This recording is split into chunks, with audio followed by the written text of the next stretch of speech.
Wala ang aming barangay dahil sa matatapang raw ang mga tao rito. Pero kinakatakutan man ang aming lugar. Ang di nila alam, may kinakatakutan ng mga residente ng San Mateo. Dito sa lugar namin ay maraming nakikitang hindi ordinaryong tao o mas kilala ng marami na aswang. Minsan, pumapasok pa nga to sa mga barangay. Ang barangay namin ay tinatawag ng karamihan na Iraya. Dahil nga sa malayo-layo na ito sa bayan at napapaligiran ito ng bukid bago ka pa makapasok sa barangay namin. May tatawirin ka munang hanging bridge pero tao lang ang nakakadaan. At ito na nga ang hindi ko inaasahang karanasan na mangyayari sa akin. Niyaya ako ng mga kaibigan ko na mag-inuman dahil birthday ng isa naming kaibigang lalaki. Pumunta ako at nag-celebrate kami at nag-inuman. 5 kaming lahat, 2 kaming babae at 3 ang lalaki.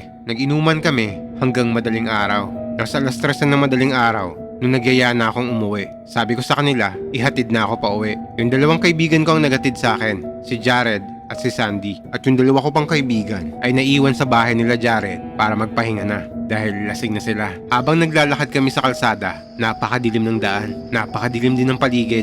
At buti na lang, may cellphone kaming dala pang flashlight. Makalipas ng ilang minuto sa aming paglalakad, ay may dumaang tricycle. Pinara agad yun ni Sandy at huminto naman yung tricycle. Nakilala naman kaagad ng driver si Sandy dahil magkakilala pala sila noon. Kinausap nila kaagad yung driver para pasabayin ako sa pag-uwi.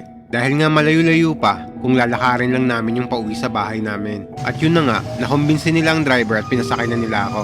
Habang nagbabiyahe kami, ay nakikipagkwentuhan sa akin yung driver. Dahil kilala ko din naman siya, dahil taga dun lang din naman siya sa amin. Sabi niya sa akin, kilala mo pala sila? Oo, mga kaibigan ko sila. Pagkatapos namin magkwentuhan, nakarating na nga kami sa may tulay o yung hanging bridge na sinasabi ko. Pero bago ako bumaba, sinabihan ako ng driver na, ano, kaya mo na bang umuwi mag-isa? Kaya mo bang tumawid mag-isa sa tulay? Pwede niyo po ba akong samahan? Medyo madilim na po kasi sa part na yon. Sige, hahatid na lang kita sa may bahay niyo. Babae ka pa naman, baka ano pang mangyari sa'yo.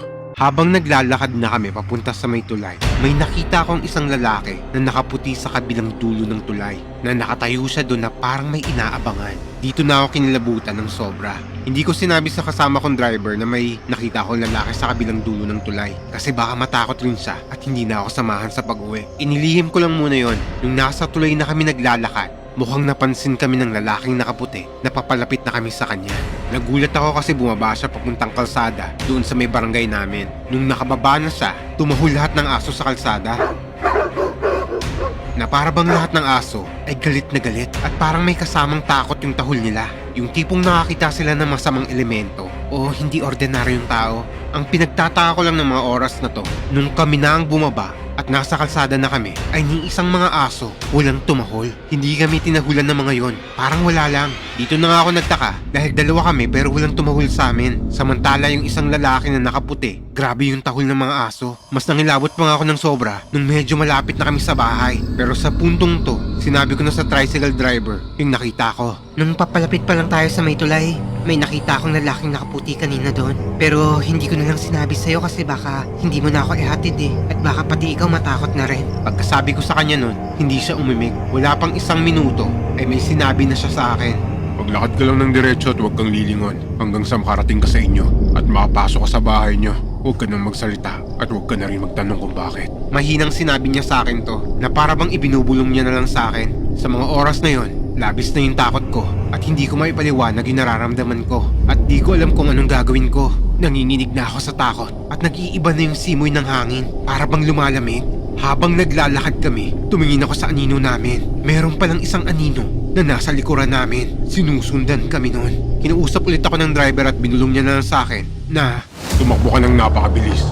Mabilis na mabilis pupunta sa bahay niyo at ilak mo ang pinto niyo. Huwag mong bubuksan kahit anong mangyari kapag nasa loob ka na.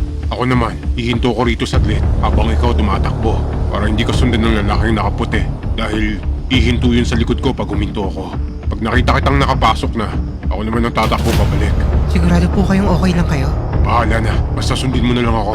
Pagbilang ko ng 3, tumakbo ka na. 1, 2, takbo.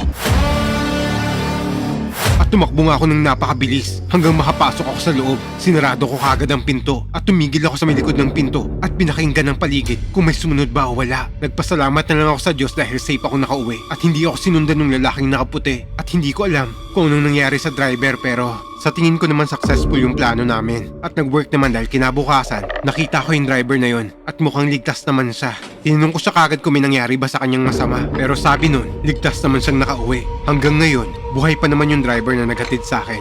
At mula na mangyari ito, hindi na ako ulit dumadaan ng madaling araw sa may tulay kung saan maraming nagpapakitang hindi maipaliwanag na elemento.